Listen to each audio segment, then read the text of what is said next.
अस्सलामुअलैकुम वरहमतुल्लाहि वबरकातुहू। मैं हूं ताहिर और आप देख रहे हैं जेके बोस फाउंडेशन क्लासेस। आज के इस वीडियो में हम बात करेंगे क्लास 10th इंग्लिश जो पोइम नंबर 7 है, जिसका नाम है एन इवनिंग वेट विद रैन, जिसके जो कि आपके निसाब में शामिल है। और इस वीडियो में हम बेसिकली बात करेंगे इस लेसन की रीडिंग और बेसिक अंडरस्टैंडिंग के बारे में। तो चलिए करते हैं आज का वीडियो शुरू। लेकिन इससे पहले अगर आप हमारी चैनल पर नए हैं और पहली बार विजिट कर रहे हैं तो आप इससे पहले के तमाम वीडियोस देख सकते हैं। उसके लिए आपको चैनल को सब्सक्राइब करना पड़ेगा, बेल आइकन को प्रेस करें ताकि जब भी नई कोई वीडियो अपडेट हो तो वो आप हमारे डिस्क्रिप्शन बॉक्स में जो लिंक है वहां से जाके वो इजीली देख पाएंगे आप। और दूसरी बात जो है, class 10th Urdu already uploaded है और मॉडल पेपर्स क्लास 10th के लिए स्पेशली जो है वो बनाए जा रहे हैं और आपके लिए बहुत जल्दी आप तक पहुंचाए जाएंगे। चलिए करते हैं आज का एक प्यारा सा वीडियो शुरू, जिसमें हम एक पोएम है जिसका नाम है an evening wet with rain, ये पढ़ेंगे। तो स्टार्ट करते हैं ये पोएम की। तो सबसे पहले हम पोएम के बारे में बात करते हैं, पोएम के आथर के बारे में बात करते हैं। An Evening Wet with Rain is basically the poem number 7 of class 10th English Tulip series। और इसके आथर जो है वेद पाल दीप 1929 यानी कि पैदा होते हैं 1929 में और इनका डेथ हो जाता है 1955 में। was a notable poet, एक बहुत शानदार और फेमस पोइट है। His works are written in Dogri language और specific to Kashmiri, and this famous work of him is translated version by Shivnath. और ये जो हम फेमस वर्क पढ़ने जा रहे हैं ये बेसिकली शिवनाथ ने ट्रांसलेट किया है और आज के इस चैप्टर में हम यही सारी चीजें जो है वो देखने वाले हैं। तो चलिए करते हैं अबाउट टुडेज लेक्चर स्टार्ट। तो सबसे पहले, with the exception of the first stanza every other stanza present in the poem is in the form of a quatrain. ठीक है, This poem is written in a free verse without any apparent rhyme scheme, कोई भी rhyme scheme नहीं है और इसके अंदर जो ये है एक free verse poem है। तो चलिए बात करते हैं अब लाइन बाय लाइन रीडिंग की और एक सिंपल एक्सप्लेनेशन की। An evening wet with rain, as I walk through the land, the heart beckons the hands to hold them with love.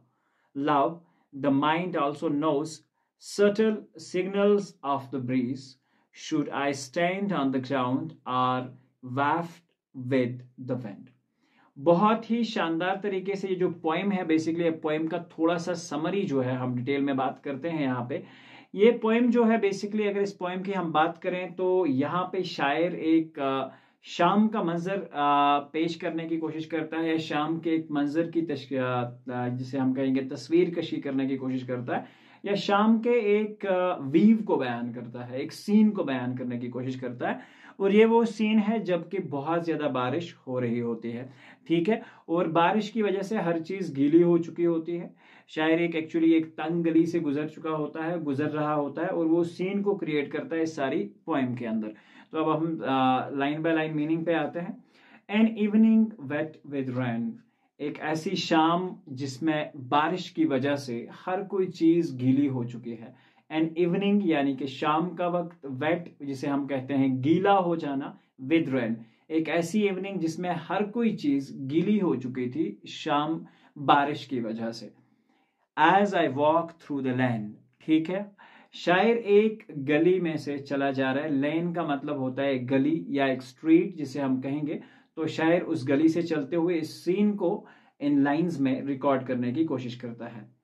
The heart beckons the hands to hold them with love. तो यहाँ पे एक word का use किया गया है, beckons, जिसे हम कहते हैं इशारा करते हुए किसी को बुलाना, किसी को रिक्वेस्ट करना, जैसे हम मांग रहे हो किसी से कुछ। ठीक है, तो इस तरह का है द हार्ट बेकन्स। तो इसका हाथ जो है बेसिकली यहाँ पे शायर का अकेलापन हमें दिखाई देना चाहिए, क्योंकि यहाँ शायर अपने अकेलेपन को बयान करते हुए कहता है। वो किससे कहता है? इस इवनिंग से कहता है। Beckons the hands to hold them with love. ठीक है, तो हैंड्स को बेसिकली क्या काम करता है? कहता है कि इसको प्यार से आप छू लो, होल्ड कर लो, यानी कि इसके साथ एक दूसरा साथी भी है। बेकन्स जिसे हम कहेंगे, इसका दिल चाहता है कि उसका साथी प्यार से उसका हाथ पकड़ ले। ठीक है, the heart beckons the hands to hold them with love. ऐसा लग रहा है कि जिसे दिल में चाहत हो रही है कि कोई इस इवनिंग में हाथ पकड़े और साथ में चले। ठीक है, तो दूसरी चीज है the mind also knows subtle signals of the breeze. आई बात समझ? सटल का मतलब यहाँ पे है बी साइलेंट है, इसमें SUFTLE है, BTLE है, लेकिन इसको पढ़ने में सटल पढ़ा जाता है और इसमें इसका मतलब होता है हल्के फुल्के या मामूली से। ठीक है, तो इस चीज को आप याद रखने की कोशिश करेंगे। और शायर बेसिकली क्या काम करता है, शायर का दिल और दिमाग दोनों ही कमजोर हो चुके हैं, जिसे हम कहते हैं heart beckons the hands to hold the breeze, the mind also knows subtle signals of the breeze. और माइंड को भी ये जो हल्के फुल्के ब्रीज के सिग्नल्स हैं वो मिल रहे हैं। ठीक है, उसका मन जानता है कि सिर्फ ये एक हल्की फुल्की सी हवा चल रही है जो कि उसे कोई नुकसान नहीं पहुंचा सकती। Should I stand on the ground और वाफ्ट विद द विंड। क्या अब ये वो फैसला करता है, वो एक कंफ्यूजन में पड़ा हुआ है कि क्या वो इस विंड के साथ चले या यहीं पे स्टैंड होकर रह जाए। इसलिए वो फैसला ही नहीं कर पाता कि उसे चलना बंद कर देना चाहिए या चलते रहना चाहिए, हवा के साथ हिचकोले खाते हुए। और वैफ्ट विद द विंड, इसका मतलब है हवा के साथ, वो हवा की इमेजिनेशन को लेते हुए हिचकोले खाते हुए शायर चलने की कोशिश कर रहा है। तो चलिए अब बात करते हैं आगे इसके बारे में। द पोइम की स्टेंजा की जो एक्सप्लेनेशन है, the poem begins with how a person is talking a walk in a rain, his heart wish to hold the rain, और उसका हार्ट जो है वो विश करता है कि वो होल्ड कर सके रैन को, even as he wants to become one with the breeze and gently drift away। या तो वो चाहता है कि रुक जाए या वो कंफ्यूज हो जाता है कि उसे हवा के झोंकों के साथ चलना चाहिए या नहीं चलना चाहिए। The stanza ends with him pondering over these two wishes of his, और इन दो विश के साथ वो स्टेंजा को खत्म करता है। तो चलिए अब करते हैं हम नेक्स्ट स्टेंजा की बात।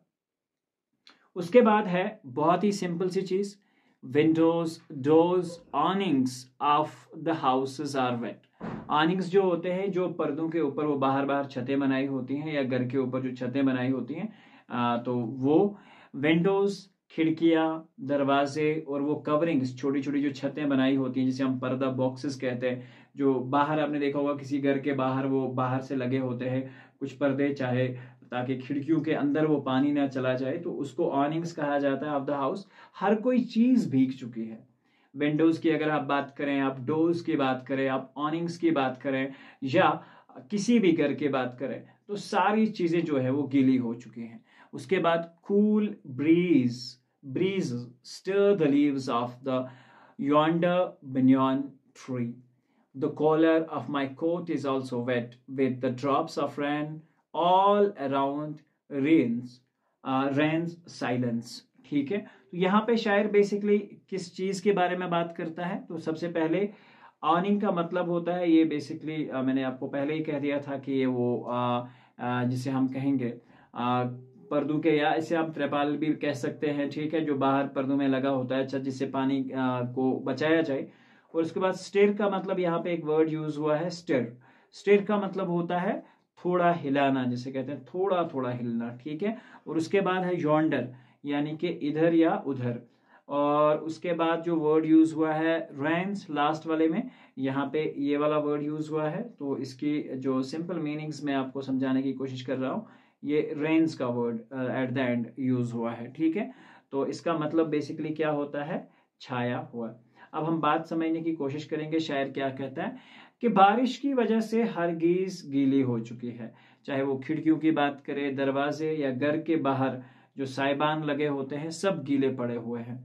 शायर को कुछ दूर पर एक बरगद का दरख्त दिखाई देता है। Cool breeze stir the leaves of yonder banyan tree. उसे एक बेसिकली बरगद का पेड़ जो है वो दिखाई देता है। ठंडी ठंडी हवाएं उसके पत्तों को बेसिकली हिला रही होती हैं। तो cool breezes stir the leaves, stir का मतलब होता है हिलाना। हिला किसको रहे हैं, बुनियान ट्री के बेसिकली लीव्स को। The collar of my coat is also wet, और मेरे कॉलर का जो कोट का जो कॉलर है वो भी गीला हो चुका है। विद ड्रॉप्स ऑफ रेन, किसकी वजह से? बारिश के इन कतरों की वजह से। ऑल अराउंड रेन्स साइलेंस, क्योंकि इस बारिश की वजह से जिसे हम कहेंगे कि हर तरफ छाया हुआ है। रेन्स का मतलब होता है छा जाना। साइलेंस, क्योंकि बारिश के वक्त कोई भी जो है वो बाहर नहीं निकलता है। जो रोमांटिक पीपल होते हैं वही निकलते हैं, अदरवाइज बारिश में तो बड़ी ठंड लगती है। ठीक है, सो हाँ, कुछ जो रोमांटिक लोग होते हैं वो बारिश के टाइम पे बाहर निकलते हैं, but yes, again for me it's like very cool and man should sit in the house and enjoy चूल्हा and fireplaces all that. So इससे ज़्यादा कुछ भी नहीं हो सकता मेरे ख्याल से। तो हाँ, तो इसको क्या है बेसिकली कि all round rains is silence, यानी कि बारिश की वजह से कोई बंदा न बंदे की जात कहीं पे कोई भी नहीं दिख रहा है और ये अकेला जो है बैठा हुआ है। चलिए अब इसकी एक्सप्लेनेशन देख लेते हैं। This stanza is has a vivid description of the rain, और ये डिस्क्रिप्शन दे रहा है रेन की। Here the persona states how the rain makes everything wet with its touch, और ये दिखाने की कोशिश कर रहा है कि बारिश की वजह से किस तरह हर कोई चीज गीली हो जाती है। How a cool breeze accompanies it, और कैसे इसके साथ ठंडी ठंडी बारिश के साथ हवाएं भी चल रही होती हैं। Even his coat is seen to be dripping wet, और उससे इसका कोट भी जो है वो भीग चुका होता है। The atmosphere is very silent as almost early सो, यानी कि इवनिंग का टाइम है लेकिन उसके बावजूद भी पूरी तरह सन्नाटा छाया हुआ है, पूरी तरह साइलेंस छाई हुई है। चलिए पढ़ते हैं next stanza. My feet are cooled with water seeping through my shoes. My eyes are heavy with sleep. Is it fever? The ground is very slippery. There is no place to stand. The mind is exhausted. Looks for some spot to rest. अगर हम आगे की बात करें, शायर को अपने पैरों में वो सर्दी महसूस हो रही है क्योंकि तेज तड़ाकेदार बारिश में जब वो चलता है तो उसके पाँव में शूज, जिसे हम कहेंगे शूज से पानी होते हुए उसके पाँव में घुस चुका है। उसके जूतों में पानी बेसिकली रस कर रहा है या पानी घुस रहा है जूतों से।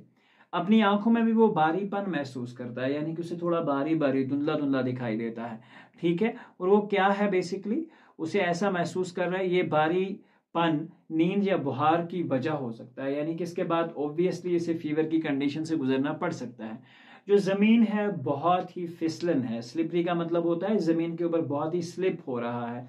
There is no place to stand, कोई ऐसी जगह नहीं है जहां पे खड़ा रहा जा सके। द माइंड इज एग्जॉस्टेड, और शायर ये कहता है कि उसका माइंड जो है बहुत थक चुका है, उसका माइंड ही एग्जॉस्ट हो चुका है। Looks for some spot to rest, और उसके बाद क्या करता है, वो ऐसी जगह तलाश करता है जहां वो कुछ देर बैठ सके और कुछ देर आराम से इस बारिश का मजा उठा सके। तो इस स्टेंजा के अंदर जो शायर हैं वो किस चीज को एक्सप्लोर करने की कोशिश करते हैं। And this stanza, a sense of gloominess settles over the poet's persona. He is cooled and exhausted. वो cooled हो चुका है, वो बहुत exhaust हो चुका है from sleep or fever. He knew not. उसे ये नहीं मालूम, there is no place to stand, no place to rest. अब आगे बढ़ते हैं stanza 4. Loss of hope has darkened the evening. ये जो loss of hope है, darkened the evening of my life too, and clouds gathering in the mind shed tears as they pass. The evening of trouble, my companion is also depressed, and take me along holding me by the arm. उसके बाद शायर एक फिर से imagination जैसे है अपने जहन में वो सारी चीजें जो है उसको समझने की कोशिश करने की कोशिश करता है। शायर कहता है कि उम्मीदों के खो जाने से उसकी जिंदगी की शाम जो है वो अब एक्चुअली क्या हो चुकी है, सियाह हो चुकी है, डार्कन हो चुकी है। तो यहाँ से शायर को हम देख सकते हैं कि वो बेसिकली एक नाउम्मीदी इजहार करता हुए देखा जा सकता है। लॉस ऑफ होप, कि उम्मीद छोड़ देने से, darkened the evening of my life, इसने मेरी पूरी जिंदगी को सियाह कर दिया है, डार्कन कर दिया है। क्या उम्मीद छोड़ी है? And clouds gathering in the mind shed tears as they pass. और उसके बाद क्या कि उसके कहने का मतलब ये है कि वो अपनी जिंदगी के आखिरी मरहले पर पहुंच गया है या आखिरी पड़ाव पर पहुंच चुका है, इसके लिए कोई उम्मीद नहीं बची है, ये चीज समझाने की शायर कोशिश कर रहा है। उससे उसका बुढ़ापा अंधेरे से, जिसे हम कहते हैं, भर गया है। यानी कि शायद अपने एंड डेज की बात करते हुए यहाँ पे इस चीज को जहन नशीन करने की कोशिश करता है। और दूसरी चीज है, and clouds gathering in the mind shed tears as they pass. और उसका ये भी मानना है कि उसके दिमाग में जो नाउम्मीदी है कि बादल गिराए हैं, शायद आंसू बहाने लगता है। The evening in trouble my companion is also depressed. और शायद यहाँ पे क्या चीज है, आंसू बहाने लगता है कि जब उसे बुढ़ापा या मुसीबतों का सामना करना पड़ेगा। The evening of trouble, evening of life की अगर हम बात करें तो ये बुढ़ापे की उस शाम की बात है जब आपको कोई सहारा नहीं, कोई जगह बैठने की नहीं होगी, कोई रेस्ट करने के लिए कोई प्लेस नहीं मिलेगी। माई कंपेनियन इज ऑल्सो। और उसका साथी जो शायद उसकी बीवी है यहाँ पे, ठीक है, वो क्या समझता है कि माई कंपेनियन इज ऑल्सो डिप्रेस्ड। ये आउट ऑफ द बॉक्स ये मीनिंग जा रही है यहाँ पे, ठीक है। The evening of the trouble, ये जो शाम है, ये जो बुढ़ापे की और इस तंग वक्त की शाम है, माई कंपेनियन इज ऑल्सो डिप्रेस्ड, जो उसका साथी शायद वो अपनी बीवी को यहाँ पे मिस करते हुए कह रहा है, एंड टेक मी अलॉन्ग। ठीक है, वो क्या कहने का मतलब है, वो भी नाउम्मीदी की हालत में है जो उसका कंपेनियन है, और उसने उसका हाथ पकड़ा हुआ है और उसे अपने साथ आर्म से पकड़े हुए, होल्ड किए हुए ले जा रहा है।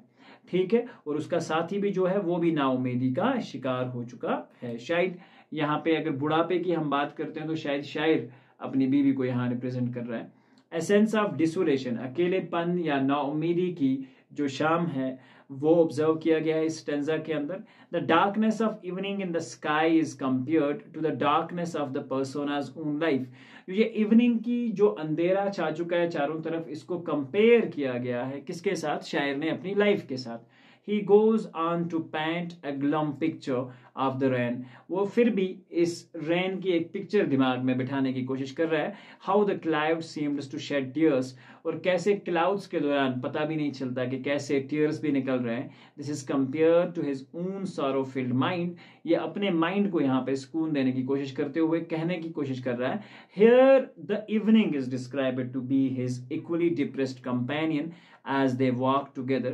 और यहाँ हम इवनिंग की अगर हम बात करें तो describe it to be his equally depressed companion. तो ये भी मान के चलो कि इवनिंग का भी वो हाल हो चुका है। ठीक है, तो वो किस तरह से चल रही है, एक आम में लिए हुए उसे अपने साथ साथ बगाते हुए ले जा रही है। तो ये बेसिकली एक सिंपल सी एक्सप्लेनेशन है। उसके बाद शायद स्टेंजा नंबर 5 की बात करता है। In childhood, I stood alone in my courtyard, and waves of air brought the sound of crumbles. We regret that the days gone by don't return. How to call back times past and gone. यहाँ शायर को अपने बचपन के दिन वो याद आते हैं। In childhood I stood alone in the courtyard, उसे याद आता है कि किस तरह वो अपने आंगन में अकेला खड़ा हुआ करता था। और उसके बाद हवा की लहरें किस तरह से वो जो मंदिर की जो घंटियां वगैरह होती हैं घरों में लगी हुई, and the waves of the air broad the sounds of the cymbals, जिसे हम यहाँ पे यूज कर रहे हैं। तो ये उनको कैसे, करताल या मंजेरा जो होता है हमारा, तो उनको कैसे बजाया जाता है उन वेव्स की वजह से, उसको याद करते हुए आता है कि हवा की वजह से जब वो आपस में टकराती थी, वो बेल्स के साउंड्स जब उसे सुनाई देते थे। ठीक है, we regret that the days gone by do not return. हमें रिग्रेट होता है उस वक्त उसको जिसे हम कहेंगे बीते हुए दिन लौट कर नहीं आते, इस चीज़ का एहसास होता है। और वो बीते हुए दिनों को सोचकर उदास हो जाता है, रिग्रेट होता है अंदर कि जो दिन गुजर जाते हैं ना, तो ये बड़े मुश्किल है इनको वापस ले आना। How to call back times past and gone, कैसे गुजरे हुए वक्त को हम अपने पास फिर से वापस बुला सकते हैं। और उस वक्त वापस बुलाने का कोई रास्ता भी नहीं नजर आ रहा होता है, जो बीत चुका है और जो जा चुका है। ठीक है, तो ये सारी अक्स जो है शायद यहाँ पे समझने की कोशिश करता है। ठीक है, अब बात करते हैं इसकी सिंपल एक्सप्लेनेशन के बारे में। द पर्सन, जिसे हम पोइट कहेंगे यहाँ पे, can be seen in nostalgic in this stanza. He recalls how in his childhood, कैसे वो अपने चाइल्डहुड के बारे में बताता है.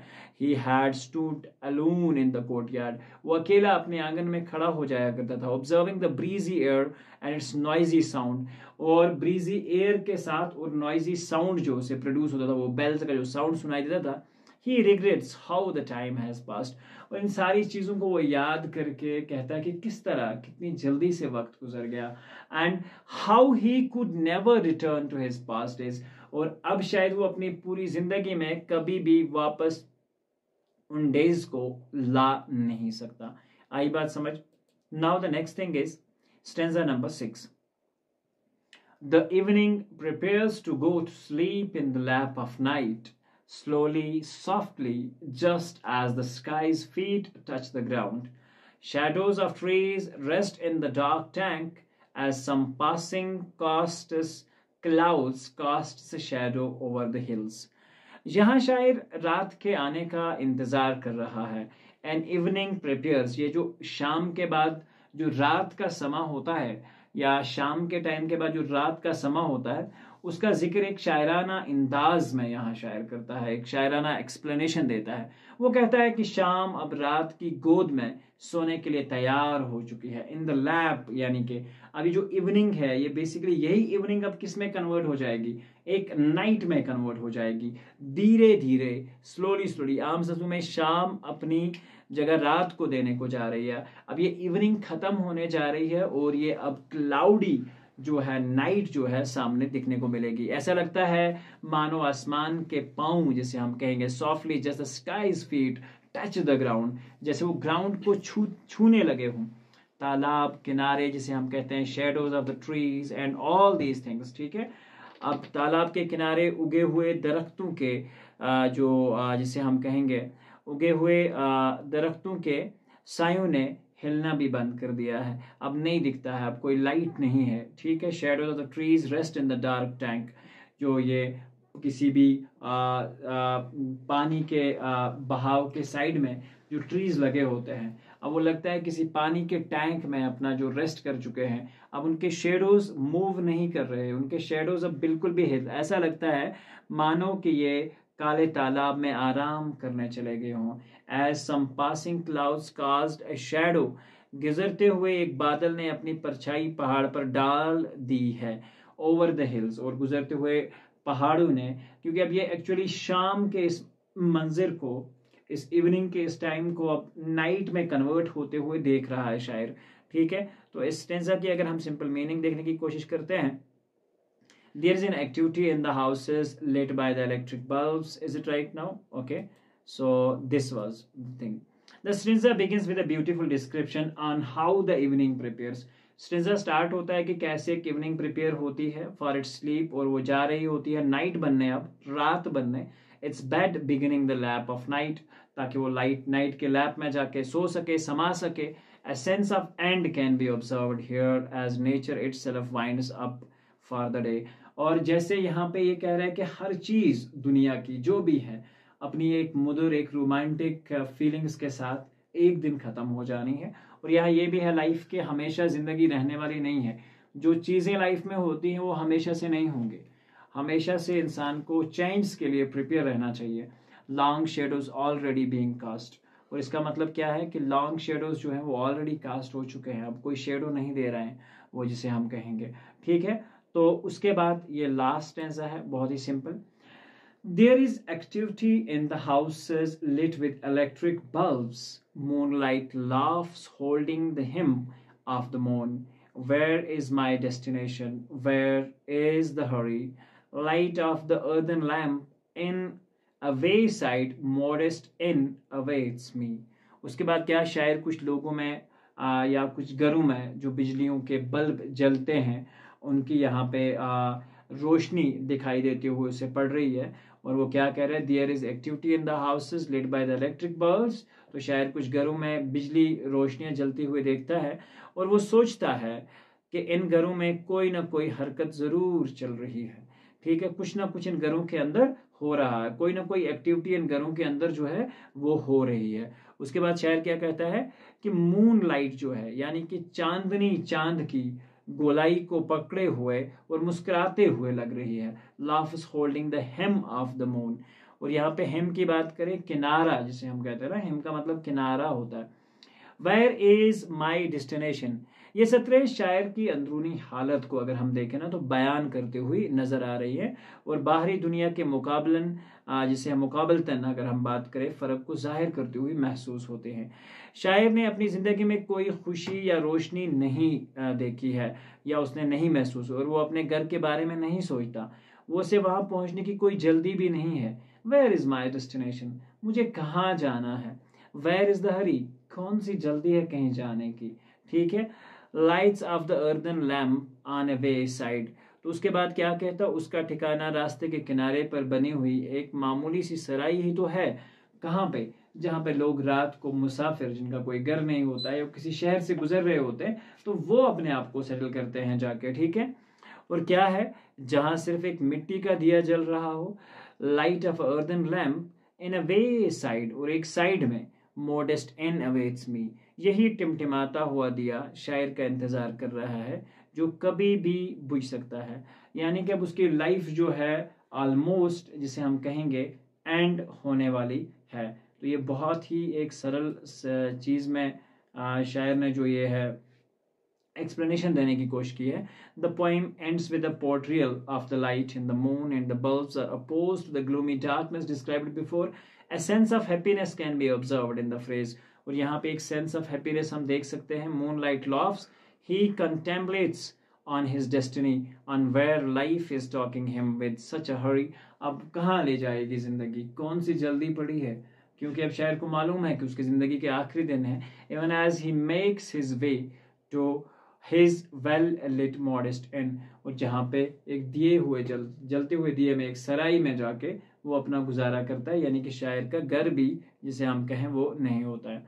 तो इसकी समरी हमने ऑलरेडी लिख दी है। The poem an evening wet in the rain has been written by Ved Paldeep, a famous Dogri author, and translated from Dogri by Shivnath।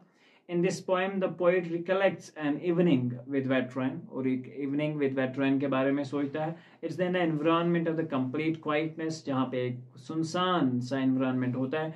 The poet is strolling down the path of everything is wet. The writer is extremely bleak and alone. Writer को बिल्कुल अपना आप एक अकेला महसूस होता है। He needs the company of his beloved, और उसे अपने किसी प्यारे की कंपनी चाहिए होती है, या किसी से जिससे वो प्यार करता हो उसकी कंपनी चाहिए होती है। He feels depleted and discouraged, जिसका मतलब है कि वो डिस्करेज्ड फील कर रहा है और अकेला महसूस करते हुए चल रहा है। तो ये यहाँ पे समरी है, और समरी का आधा पार्ट जो है, he feels very nostalgic about the youth when he was used to remain in the courtyard listening to the musical sounds of the crumbles। तो वो सारी चीजें, वो घंटियों की आवाजें सुनाई देना जो कि हवा से टकराती थी, उनको याद करते हुए अपने ये सारी चीजें याद करता है। The writer has come an incredible night, ये दोनों चीजें जो है आप पूरी समरी जो है आप लिख सकते हो। सो यहाँ पे होता है हमारा आज का वीडियो खत्म, और अगले वीडियो में हम बात करेंगे इस चैप्टर के क्वेश्चन एंड आंसर्स के बारे में, और स्पेशली पोएटिक डिवाइसेस के बारे में। तो और एग्जाम रिलेटेड स्टाइल जो क्वेश्चन इस चैप्टर में से पूछे जा सकते हैं वो भी अगले वीडियो में हम डिस्कस करेंगे। तो मिलते हैं एक नए वीडियो में, एक नई जोश, एक नई एनर्जी के साथ। तब तक के लिए दीजिए इजाजत, और देखते रहिए जेके बॉस फाउंडेशन क्लासेस।